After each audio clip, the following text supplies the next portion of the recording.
मंडळी, सध्या ठाणे आणि डोंबिवलीच्या राजकारणात एकच विषय गाजतोय. विषय आहे कल्याण डोंबिवली महानगरपालिकेचे शिंदे गटाचे नगरसेवक रमेश म्हात्रे उर्फ रमेश सुकऱ्या म्हात्रे यांचा.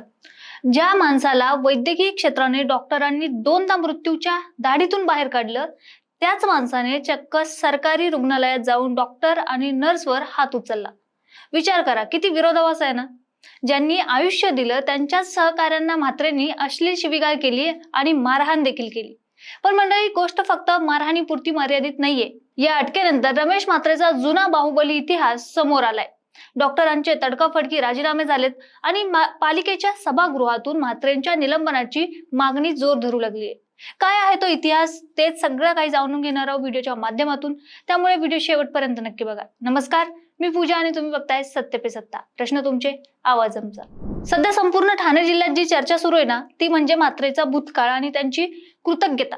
गोष्ट आहे 2008 सालची. राजकारणी रमेश म्हात्रे यांच्यावर एक जीवघेणा गोळीबार झाला होता. काळ काळजाचा ठोका चुकवणारा होता. म्हात्रेंच्या शर्टाच्या खिशातील पेनाने गोळीचा वेग थोडा अडवला, पण ती गोळी थेट त्यांच्या पोटात घुसली होती. रमेश म्हात्रे मृत्यूशी झुंज देत होते. त्यावेळी देवदूत बनून आलेले डोंबिवलीच्या एका खासगी रुग्णालयातील डॉक्टर मिलिंद शिरोडकरांनी तातडीने शस्त्रक्रिया केली आणि म्हात्रेंचे प्राण वाचवले. इतकंच नाही तर गोळीबाराच्या आधी सुद्धा म्हात्रेंवर एक मोठा हल्ला झाला होता, ज्यामध्ये त्यांची एक किडनी निकामी झालेली आहे. तेव्हाही याच डॉक्टर शिरोडकरांनी त्यांची निकामी झालेली किडनी काढून त्यांना मृत्यूच्या दाढेतून बाहेर परत आणलं होतं. असं म्हणतात की या दोन घटनांनंतर जेव्हा कधी रमेश म्हात्रे डॉक्टर शिरोडकरांना समोर पाहायचे, तेव्हा कृतज्ञतेपोटी ते त्यांच्या पाया पडायचे. पण आता काय झाले? त्याच वैद्यकीय क्षेत्रातील केडीएमसीच्या शास्त्रीनगर रुग्णालयातील डॉक्टर आणि नर्सवर हात उचलण्याची हिंमत म्हात्रेंनी केली आहे.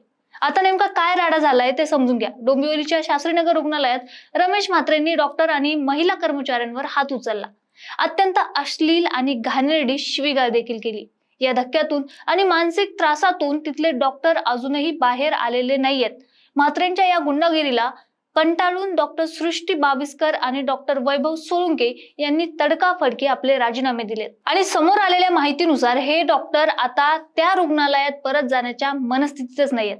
डॉक्टर वैभव सोळुंके तर इतके हादरलेत की त्यांनी डोंबिवली शहर सोडले आणि ते आपल्या मूळ गावी अकोल्यात निघून गेलेत. बरं, डॉक्टर सृष्टी बाविस्कर यांनीही तोंडी राजीनामा सुपूर्द केलाय. विचार करा, लोकप्रतिनिधींच्या भीतीपोटी जर डॉक्टर शहर सोडून पळून जात असतील तर सामान्य जनतेने कुणाकडे पाहायचं? आता या प्रकरणात थेट राजकीय ठिणगी पडलीये. एकीकडे संपूर्ण महाराष्ट्रात महायुती सरकार लाडकी बहीण योजना जोरात राबवत आहे. बहिणींना पैसे देण्यात जाहिराती होत आहेत. पण दुसरीकडे सत्ताधारी शिंदे गटाचेच नगरसेवक महिला कर्मचाऱ्यांना बेदम मारहाण करतात आणि शिवीगाळ देखील करतात. याच मुद्द्यावरून आता काँग्रेसच्या नगरसेविका कांचन कुलकर्णी यांनी सरकारला थेट आणि धारदार सवाल विचारलाय की हीच का तुमच्या लाडक्या बहिणींची परतफेड? ज्या माणसाने एका महिलेवर हात उचलला, ज्यांची प्रतिमाच प्रत्येक ठिकाणी जाऊन मारामारी करण्याची आहे, अशा रमेश म्हात्रे सारख्या विकृत प्रवृत्तीसोबत सभागृहात बसायला आम्हाला भीती वाटते. हे कृत्य संपूर्ण महापालिकेसाठी लाजिरवाण आहे.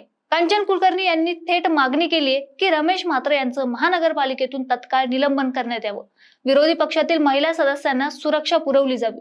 आता आपल्या नेत्यांचा एक ठरलेला पॅटर्न असतो, गुंडगिरी करायची, पण पोलिसांची पकड घट्ट झाली की अचानक तब्येत बिघडून घ्यायची. रमेश म्हात्रेंच्या बाबतीतही तेच झालंय. पोलिसांनी गुन्हा दाखल केला आणि आपल्याला अटक होणार याची कुणकुण लागताच म्हात्रे थेट ठाणे जिल्हा सामान्य रुग्णालयात आणि नंतर काळवा शासकीय रुग्णालयात दाखल झाले. हाय ब्लड प्रेशर आणि इतर आजाराचं कारण सांगून त्यांनी डिस्चार्ज टाळला. गेल्या सुनावणीला तर म्हात्रे कोर्टात प्रत्यक्ष हजर न राहता ऑनलाईन हजर राहिले.